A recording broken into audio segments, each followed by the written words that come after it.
everyone, and welcome to English Pod. My name is Marco.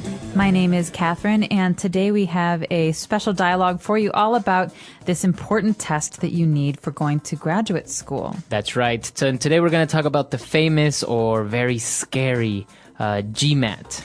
All right, so the GMAT, G-M-A-T, is the test that students will take when they want to go to graduate school for business management, so an MBA program. That's right.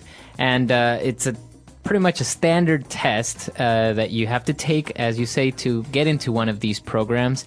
And so today we're going to talk a little bit about the sections of the test and more or less how it's structured, but not too much in depth. That's right. So let's take a listen to our dialogue. We'll be back in a moment.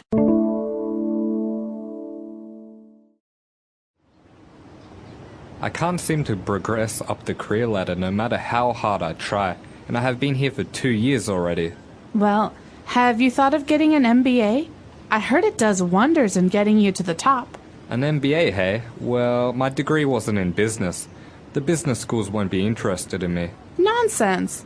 The business schools measure your ability through a test called GMAT. GMAT? What does that stand for, and what will the test contain?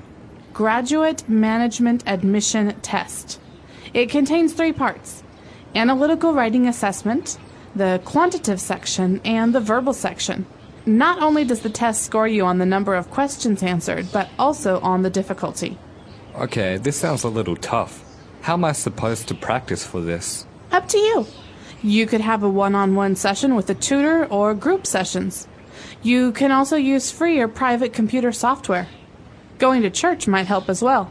No matter what I do, I'm going to ace this test and go on to become a corporate fat cat. That's the spirit. All right, we're back. So now let's talk about some of the language we found on Language Takeaway. Language takeaway.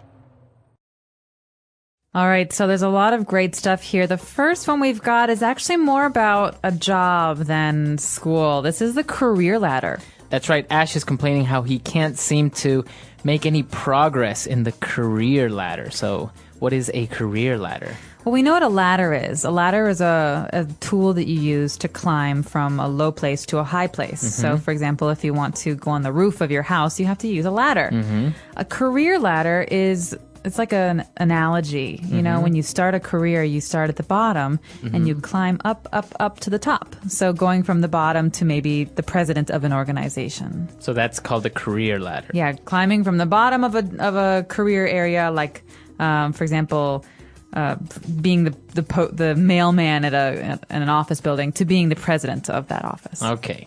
So this is what Ash is complaining about, that it's hard or he can't really seem to go up the career ladder. And so Mindy suggests that he should take the GMAT and go into graduate school. So as we said, the GMAT is a test that you take, but what does it stand for? What is GMAT? GMAT stands for Graduate Management Admission Test, okay? So that's the test that you take when you want to go to school. So you have to send your scores to the admissions office of the school you want to go to, and they will decide if they're high enough or not. Okay, very good. So not everyone can go to graduate school, and you have to take this test and pass it, basically. Well, there's no pass-fail, but certain schools will say that a score is high enough, and other schools will say that a higher score is more important. So you can maybe go to a better school if you have a better score. Okay. And, well, Mindy went on to explain the 3 parts of this test. The first one, she said, is analytical writing. All right, so analytical writing is a very common part of a test. For example, I think the SAT also has analytical writing, and basically you're asked to read something and then write about it. And analytical means that you have to really use your mind to make an argument. It's not just read and repeat. Right. So basically it comes from analyzing. You analyze what you read and then you write about it. That's right. You have to think. And you have to understand what you read, and then you have to write something that makes sense. It's logical. Do you put your opinion in analytical writing? No. So it's all based on facts. Based on facts and logic and argument. Okay. So you have this part of analytical writing, and then Mindy talks about the quantitative section of the test. So what is this? So the quantitative section, you think of the word quantify, quantity, quantitative has to do with numbers. Okay. Math, basically. So you have to be able to understand basic math, some algebra, some arithmetic, some statistics, for example. So quantitative sections on tests are the math sections. Now, from my understanding, even though it is a math section, it's not really like they give you a problem, an equation, and you have to solve it. It's more like analysis, right? They give you some information and you have to use math to solve it. That's right. So there are a number of different parts. One of them is like what you say. It's kind of it's about logic while using algebra to solve these problems. I think the other part of it has to do with statistics and being able to understand trends, graphs, things like that. So this is the math section of the exam. So not only do you have to be able to read, understand, and analyze what you're reading, you have to be able to be good at math. And then finally, we have a verbal section. What is this all about? This is about your English language and grammar skills. And so the verbal section will test your vocabulary knowledge. Do you understand what big words mean?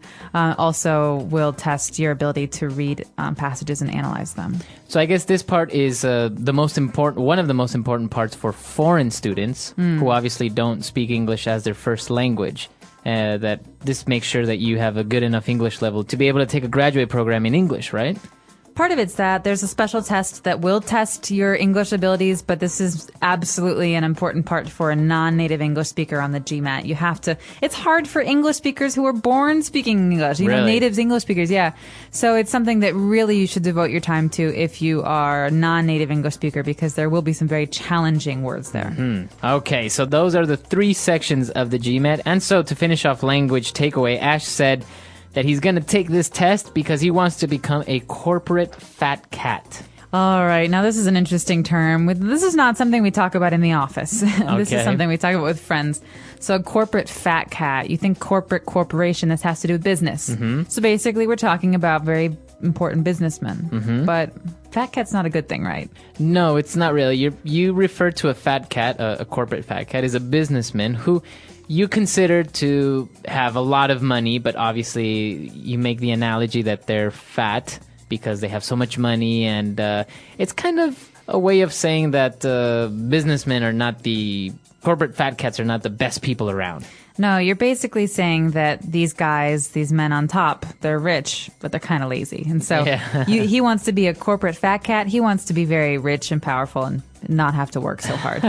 Which obviously is not really the case always, but this is a common term that, as you said, you wouldn't really mention it in the office, but it's more of a satirical way of speaking about businessmen. All right, so now let's finish off language takeaway and move on to some phrases on Fluency Builder.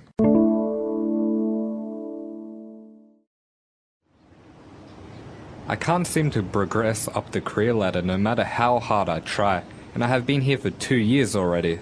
Well, have you thought of getting an MBA? I heard it does wonders in getting you to the top. An MBA, hey? Well, my degree wasn't in business. The business schools won't be interested in me. Nonsense. The business schools measure your ability through a test called GMAT. GMAT? What does that stand for, and what will the test contain? Graduate Management Admission Test. It contains 3 parts: analytical writing assessment, the quantitative section, and the verbal section. Not only does the test score you on the number of questions answered, but also on the difficulty. Okay, this sounds a little tough. How am I supposed to practice for this? Up to you. You could have a one-on-one session with a tutor or group sessions. You can also use free or private computer software. Going to church might help as well. No matter what I do, I'm going to ace this test and go on to become a corporate fat cat. That's the spirit. All right, in Fluency Builder today, we have a number of really great phrases you can use. The first one is from Mindy. She says, I heard it does wonders in getting you to the top. Right. She suggests getting an MBA. I heard it does wonders to, improve your career. All right, this is actually something that you might hear in a commercial. So it does wonders means it really helps. It's really beneficial to you. Right. You might hear it in a commercial, for example, with a face cream. It does wonders, to your skin. It really makes your skin look good. So by using this phrase, it does wonders. You're basically saying it's fast, it's effective, it's almost a miracle of how much it can improve your career, or in this case of the cream, how it can improve your face. That's right. So the MBA does wonders. It's almost miraculous how positive and effect it will have on your career. Exactly. Okay, it does wonders. And then Ash was asking that how he's supposed to study for this, and Mindy answered, well, you know what? It's up to you. You have a lot of options. So up to you. Up to you. This means it's your decision. Okay. So we can use this in normal life. You know, you and I are out, Marco, and I say, well, I don't know what to eat. What do you want to eat? I can say, oh, whatever. It's up to you. Up to me. That means I get to decide what we eat, and I want pizza. Okay, very good. All right, so up to you is a way to say, no, you decide. It's up to you. It's your decision. Okay, and for our next phrase, Ash was saying that he's going to study really hard, and he's going to ace the test. All right, now to ace a test, this is a phrase that we use. We can use it in high school and college as well, not just MBA programs. And to ace a test means to do perfectly on it. Okay. Okay, that means to get an A or even 100%. So it's important to remember that we have this grading system, A, B, C, D, F. A is the top. All right, and so you ace it means you don't make any mistakes. Remember that, A for ace. Okay, so you can even use it if it's not really a test, like a job interview. You say, I aced that job interview. I ace it. And in sports, oftentimes we see this tennis. It's a sports analogy, tennis. When someone serves a ball and the other player can't even hit the ball back, it's an ace. You get a point. That's right. So it's ace for that, or even good sports athletes, do you call them aces? Aces. So after a job interview, I can say, wow, Marco, I really aced that interview. I aced it. Okay, and Mindy says, well, you know what? That's really good. That's the spirit. That's the spirit. Now, this is something you say to someone when you like their attitude. Okay, so if I say, oh man, I did really bad. This is stupid. I don't want to study. You say, well, that's a bad attitude. Right. But if I say, you know what? I'm going to do awesome. This is great. I'm going to kill this. I'm going to ace it. Nah, you can say that's the spirit. That's the spirit. That means good attitude. That's the right way to think about this. So you're kind of even encouraging that person. You're saying, you know what? I really like your attitude. That's the good way of thinking. Exactly. So if you want to push someone and say, good for you. This is a good way to approach it. You say that's the spirit. Okay. Awesome. So this is all the language that we have for Fluency Builder. Why don't we take a break and we'll be right back.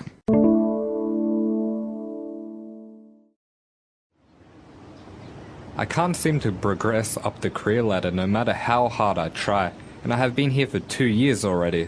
Well, have you thought of getting an MBA? I heard it does wonders in getting you to the top. An MBA, hey? Well, my degree wasn't in business. The business schools won't be interested in me. Nonsense. The business schools measure your ability through a test called GMAT. GMAT? What does that stand for, and what will the test contain? Graduate Management Admission Test. It contains 3 parts: analytical writing assessment, the quantitative section, and the verbal section. Not only does the test score you on the number of questions answered, but also on the difficulty. Okay, this sounds a little tough. How am I supposed to practice for this? Up to you. You could have a one-on-one session with a tutor or group sessions. You can also use free or private computer software. Going to church might help as well. No matter what I do, I'm going to ace this test and go on to become a corporate fat cat. That's the spirit. All right, we're back. So now talking about the GMAT and an MBA. This seems to be a very popular topic nowadays. Everyone wants to get, obviously, a good education and go to graduate school, which means getting your master's degree or your doctoral degree. What do you think about the GMAT and the MBA? Is it a miracle worker like this girl says she does? Wow, it does wonders for your career. Do you think that's really the case? I don't know. Maybe if you asked me 5 years ago, I would say yes. But I really believe that it depends on the person. Nothing is a miracle cure. I do think that if you really have a good attitude and you work hard, you'll get a lot out of it. But if you think it's going to get you a job, you're wrong, because you have to get yourself a job. So I think it depends on the person. Now, obviously, also it depends on the country, right? Now, how popular or how important is it for people to have let's say an MBA to get ahead in business in the United States? I'd say it's pretty important. You don't have to have an MBA. I mean, you can start your own business, and if you're successful, you'll probably start more businesses. But getting an MBA is also a very good opportunity to network, to meet people, to find out more about the industry that you want to start out in. And so I think in that sense, it's pretty important because it's a way to start making contacts. Mm-hmm.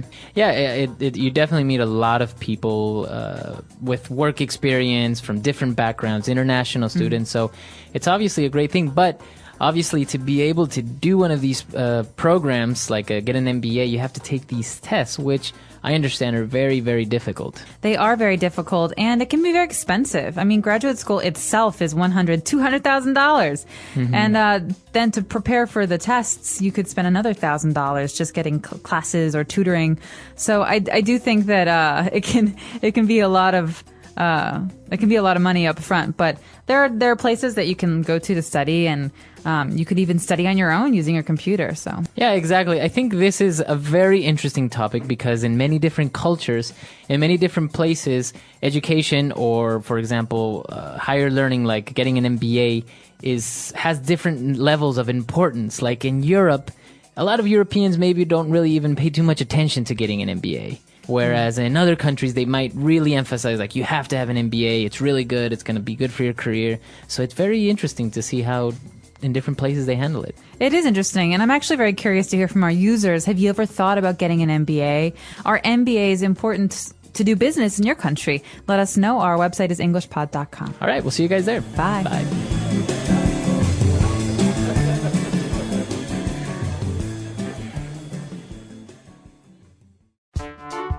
The English Pod Audio Review. Listen to the meaning, then say the vocabulary word. Related to business. Corporate. The action of controlling an area of a business. Management. Person who finished university. Graduate. Graduate Management Admissions Test. GMAT. Pertaining or proceeding by analysis. Analytical.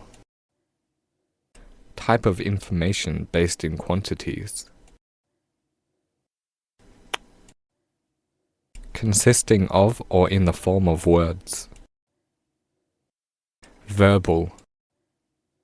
Master of Business Administration.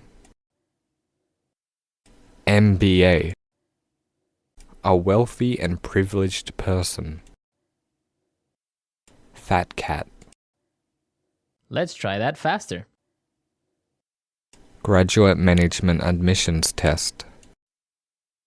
GMAT. Person who finished university. Graduate. Related to business. Corporate. Type of information based in quantities. A wealthy and privileged person. Fat cat. Pertaining or proceeding by analysis. Analytical. The action of controlling an area of a business. Management. Master of Business Administration. MBA. Consisting of or in the form of words. Verbal. Now say the word and hear it in a sentence. Fat cat. Look at all those fat cats in the government. Fat cat.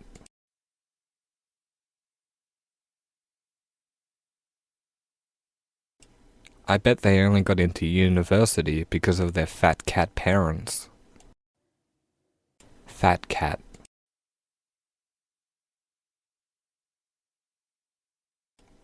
The poor get poorer because of fat cats like you. Graduate.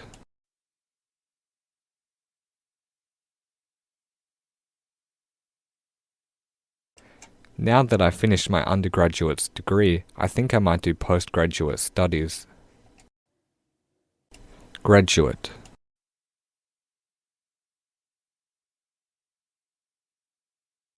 There are many graduate entry jobs after university. Graduate.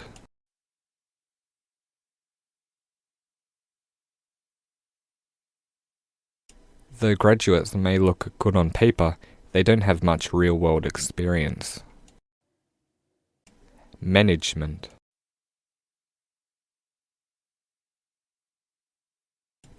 Our management is really tight when it comes to the budget. Management.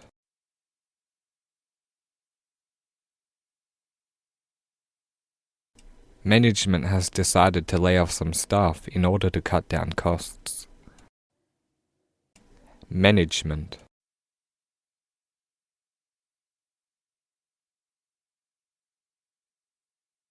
She has been with this company for 4 years now, and management still hasn't given her a raise.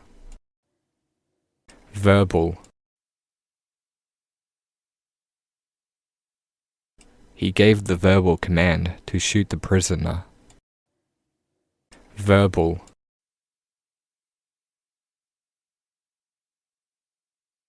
I believe I can teach better verbally than visually. Verbal.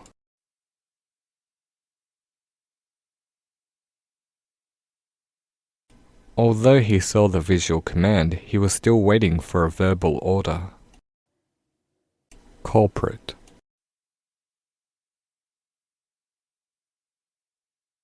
I don't like this corporate culture.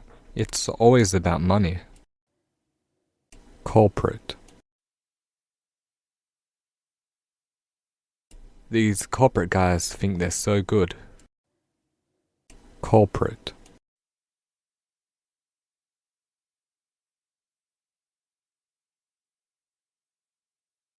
The corporate watchdog was introduced to ensure proper ethics and laws were being obeyed by firms.